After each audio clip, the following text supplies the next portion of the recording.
Donc, Matthieu 25 jusqu'au verset 40, le verset 41. Le premier verset. Oh, oui, non, le verset 31 au verset 41. Ah,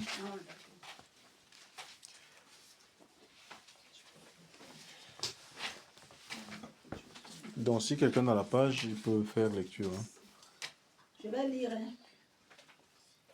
Et quand le Fils de l'homme viendra dans sa gloire et accompagné de tout... 31. Oui. C'est 21 ou 31. 31.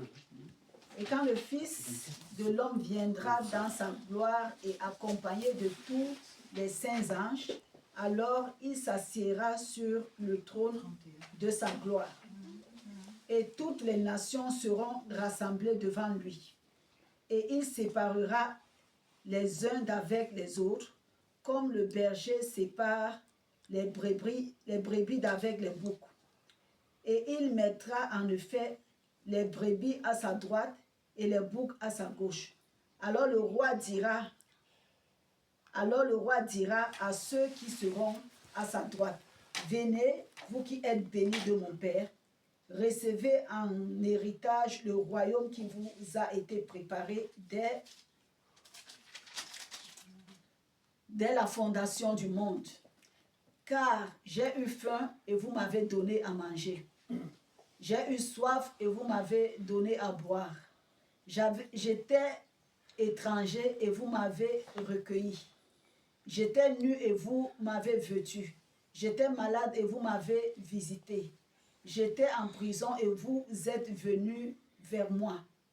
Alors les justes lui répondront, Seigneur, quand est-ce que nous t'avons vu avoir faim et que nous t'avons nourri, ou avoir soif et que nous t'avons donné à boire?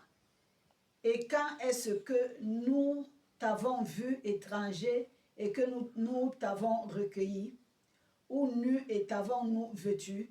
Et quand est-ce que nous t'avons vu malade ou en prison et que nous sommes venus vers toi?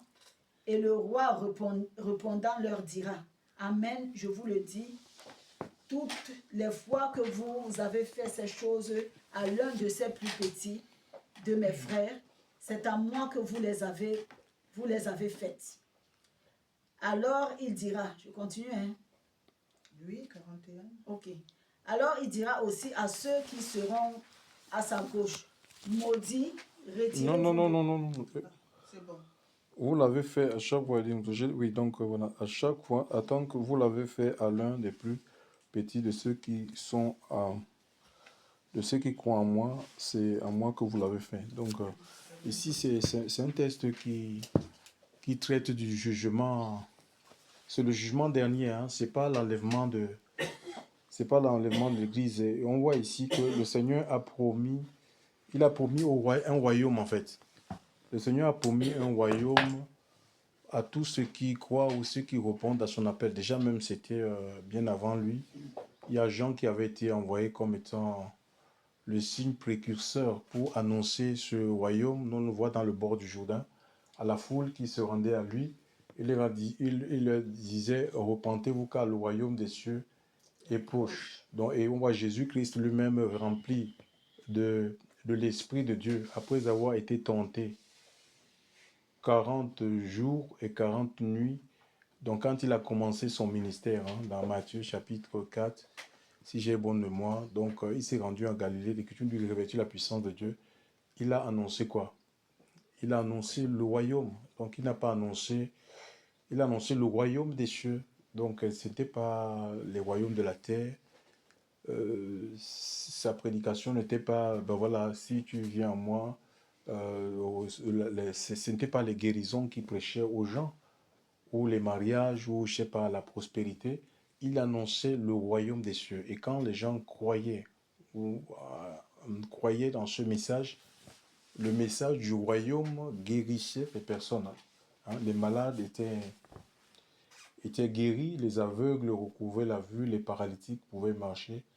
Il y a des gens qui se donnaient, les pécheurs, ils se repentaient de leurs péchés pour et il se rendait un peu plus accessible à ce royaume-là. Donc ici, je veux juste vous alerter sur un fait. Hein. On voit ici dans le verset des personnes, l'attitude de certaines personnes. Donc seulement ces gens-là, ils avaient cru au Seigneur. Et donc au jugement dernier, le Seigneur va faire ce qu'on appelle la séparation. Hein. On voit, certains sont mis à sa droite et d'autres sont mis à sa gauche. Et ceux de la droite, donc je crois ils sont récompensés sur le fait que ils nourrissaient des personnes en fait. Ils nourrissaient des personnes qui étaient affamées. Ils habillaient, ils revêtaient des vêtements des personnes qui étaient qui étaient démunies, qui n'avaient pas les moyens pour pouvoir se vêtir. Vous voyez, il allait visiter des gens qui étaient emprisonnés, tu vois, et ces personnes même étaient étonnées en fait. Il dit, mais quand est-ce que nous avons... Attends, je vais lire. Oui, quand est-ce que nous t'avons vu avoir faim, avoir soif? Ouais, il y avait des gens qui avaient faim, qui avaient soif. Il dit, mais quand est-ce que nous t'avons vu avoir faim, avoir soif? Être nu. Donc, être nu, être en prison, étranger, nous t'avons recueilli. Donc, et le Seigneur va leur dire, Jésus va leur dire, il leur répondra, Seigneur, quand est-ce que nous t'avons vu avoir faim, t'avons nourri, avoir soif et t'avons donné à boire, et quand est-ce que nous t'avons vu étranger et que nous t'avons recueilli, ou nu et que nous t'avons vêtu, et quand est-ce que nous t'avons vu infirme ou en prison, et que, infirme c'est malade, hein, et ou en prison, et sommes venus auprès de toi. Et le roi répondant leur dira, en vérité, je vous le dis, hein, à chaque fois que vous l'avez fait à l'un de ces plus petits qui croient en moi, c'est à moi que vous l'avez fait. Donc, on voit ici donc, que nous devons faire attention de comment est-ce que nous traitons nos semblables, hein, surtout dans le domaine de la foi. Et en tant qu'enfant de Dieu, dans le royaume, en fait, les richesses, il ne devrait pas avoir de pauvreté, en fait, de manque. C'est pas que tous, on va avoir l'argent, les maisons. Certains seront sans maison. Hein. Jésus même, il n'en avait pas. Hein. Le Fils de l'homme, les renards ont des tanières, les oiseaux ont des nids. Le Fils de l'homme n'a pas où reposer sa tête. Mais quand on voit un peu le parcours de Christ, c'est quelqu'un qui n'avait pas de maison, et il était toujours accueilli quelque part. Vous voyez un peu? Donc voilà. Et il n'a manqué de rien. Donc c'est pas, donc il faut pas qu'on mette l'accent à chercher, parce qu'aujourd'hui l'accent est mis plus sur les choses de la terre, à chercher les choses de la terre. On ne cherche pas Dieu pour les choses de la terre en fait. Le Seigneur lui-même va dire, chercher premièrement le royaume des cieux et sa justice. Donc il y a un royaume qui est réel. Hein. Il y a un royaume qui n'est peut-être pas visible, mais il est réel avec un roi. Alléluia. Dieu est ce roi-là, le roi du royaume, et il y a une justice. Donc il y a une législation. Il y a des règles qui régissent comme les royaumes de la terre en fait. D'accord? Et ce que nous devons prioriser, c'est ce royaume-là. Comme les gens, ils font tous leurs efforts, surtout nous, dans les pays du tiers-monde, où il y a la pauvreté, où il y a la misère, où les droits ne sont pas respectés. On a envie, tout le monde veut venir en Occident, aller aux États-Unis. Les gens, ils font tout, ils sacrifient tout. Ils peuvent même vendre des terres, ils vont faire des grands crédits pour entrer dans ces pays, dans les pays développés. Donc, la priorité, ça doit être, c'est pas le mariage en fait. On ne cherche pas Dieu pour le mariage. On ne cherche pas Dieu parce qu'on veut de l'argent ou on veut, je ne sais pas moi quoi, on veut une percée. C'est vraiment, on veut appartenir à son royaume et on veut conformer notre vie à sa justice. Alors il dit, tout vous sera donné. Il dit, cherchez premièrement. Donc, le royaume de Dieu doit être la priorité, c'est-à-dire la volonté de Dieu, les intentions de Dieu, le plan de Dieu, le dessein de Dieu pour chacune de nos vies. Et il dit, tout va vous suivre, parce que dans chaque royaume, il y a des hommes, il y a des femmes. Mais c'est secondaire, il y a du travail, il y a à manger, il y a à boire, il y a des bêtes, il y a tout. Mais tout ça, c'est secondaire, en fait. Hein? Donc, ce n'est pas la priorité. Ces choses ne sont pas prioritaires, en fait. C'est la volonté de Dieu, l'intention de Dieu, le plan de Dieu qui est prioritaire, qui doit être priorisé pour chacune de nos vies. Et dans le royaume, puisque le Seigneur, c'est un roi, ce n'est pas une démocratie, les biens appartiennent, tout appartient au roi, en fait. Nos vies, nous avons été rachetés pour appartenir, nous appartenons à Christ, en fait. Quand on dit que tu appartiens à Christ, ça veut dire que c'est ton corps là. Je ne sais pas si on est conscient qu'on appartient au Seigneur. Je ne sais pas si on est conscient que notre corps est le temple du Saint-Esprit. Donc on ne peut pas se permettre de faire, n'importe quoi avec notre corps. Alléluia. Nos maisons, ça dit que ta maison, ta voiture, ça appartient, ton argent, ton compte bancaire, ça appartient à Dieu. Maintenant, puisque les biens là, donc c'est pour le roi, et il en fait, ça dit qu'il peut disposer, de tout ce que tu as, de ton corps, de ton argent, de tes biens comme il bon le semble.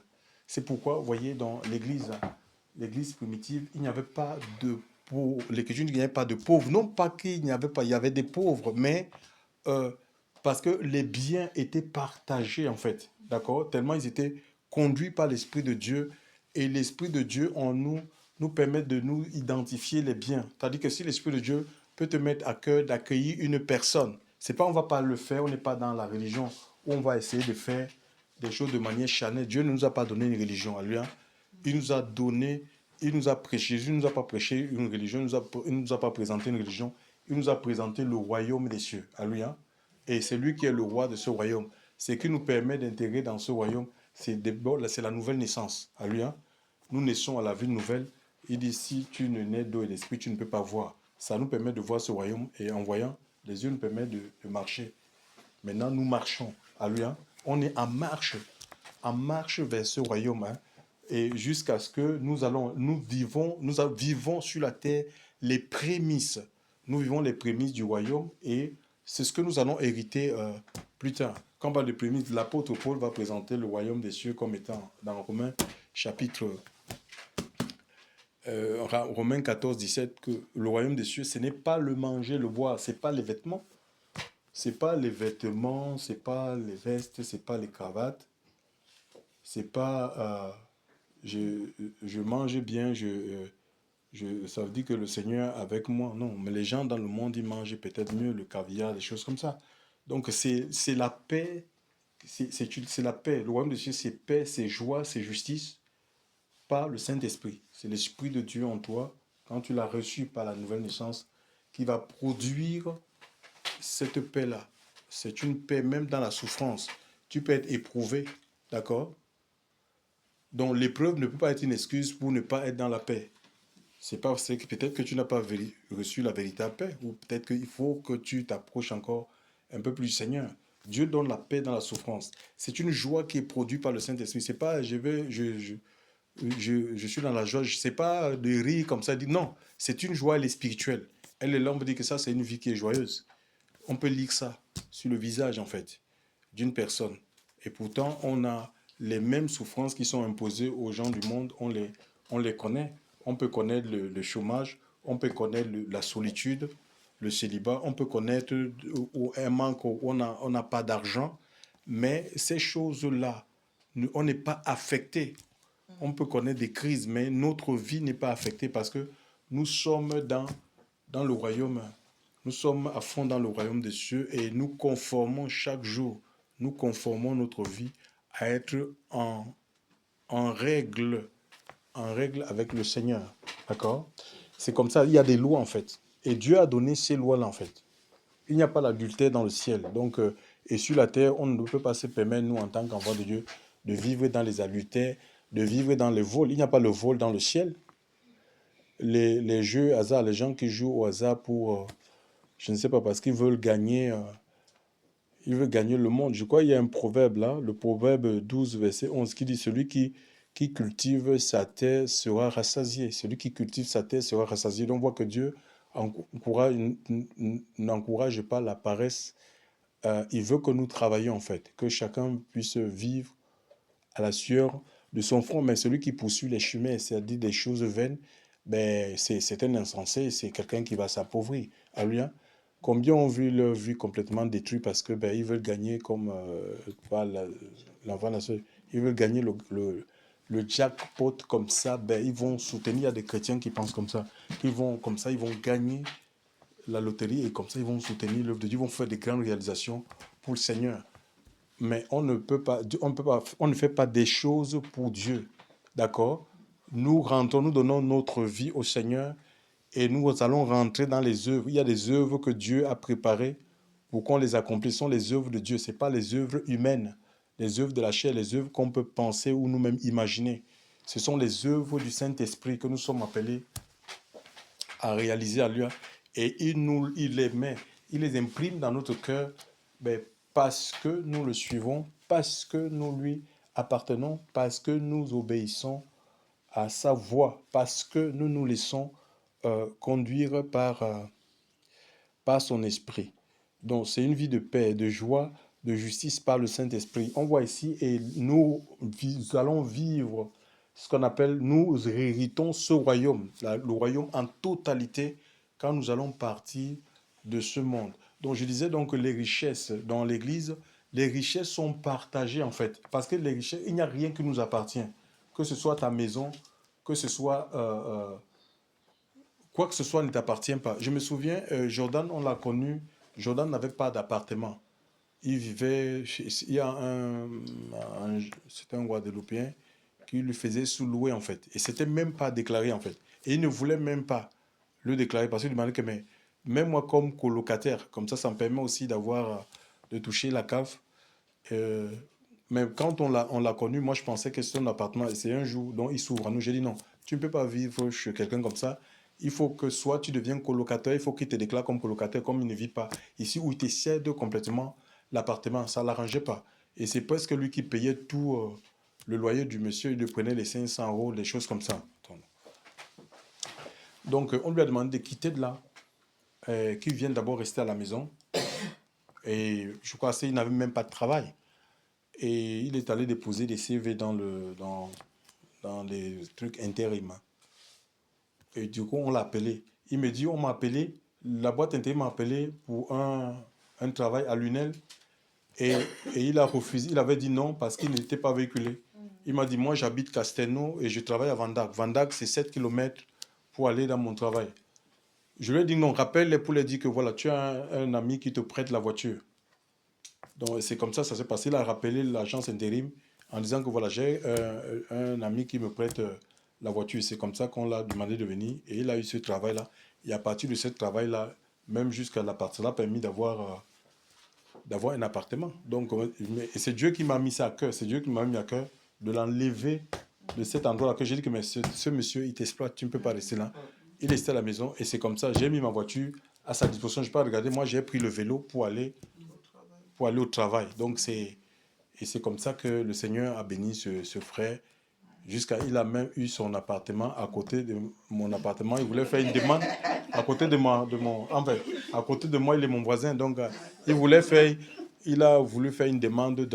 Il me dit non, je ne peux pas prendre Castelnau parce que on ne peut pas m'accepter, par rapport à mes revenus, machin. J'ai dit non, mais le Seigneur est tout puissant, que toute la terre appartient à Dieu.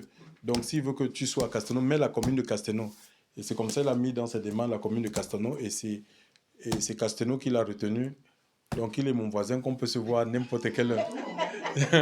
On peut se voir à n'importe quelle heure. Ouais, c'est vraiment tout ce que le Seigneur...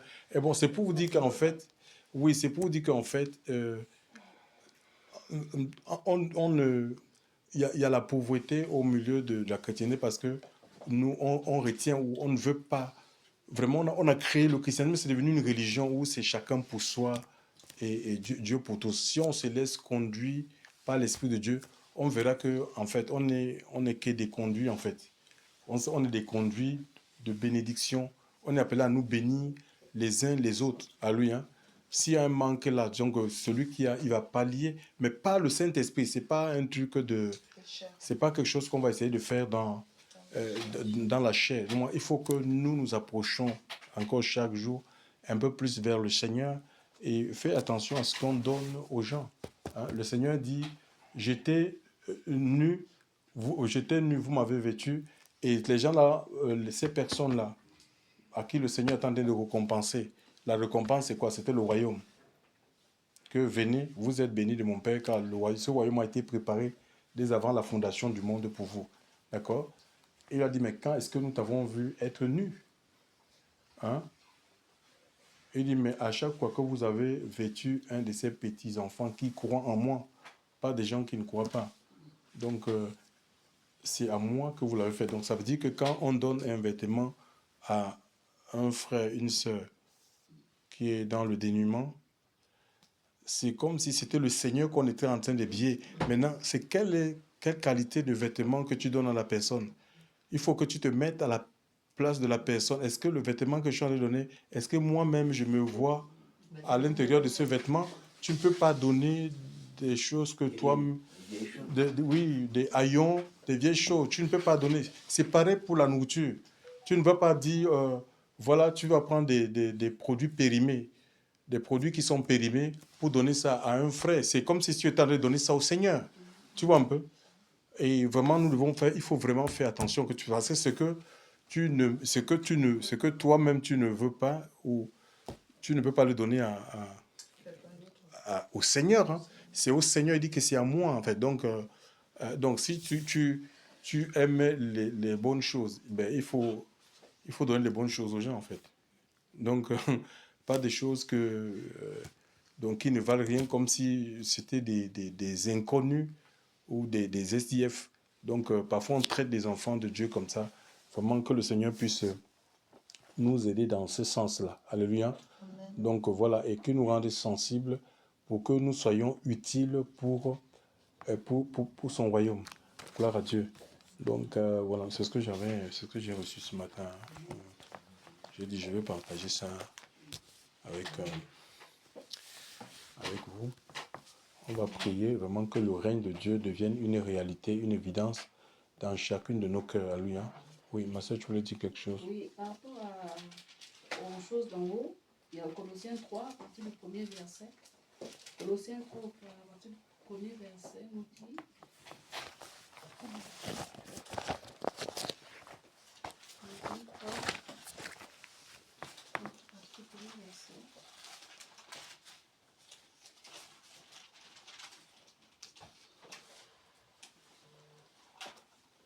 Alors, si donc vous avez été ressuscité avec le Mashiach, cherchez les choses d'en haut, où le Mashiach est assis à la droite d'Élohim.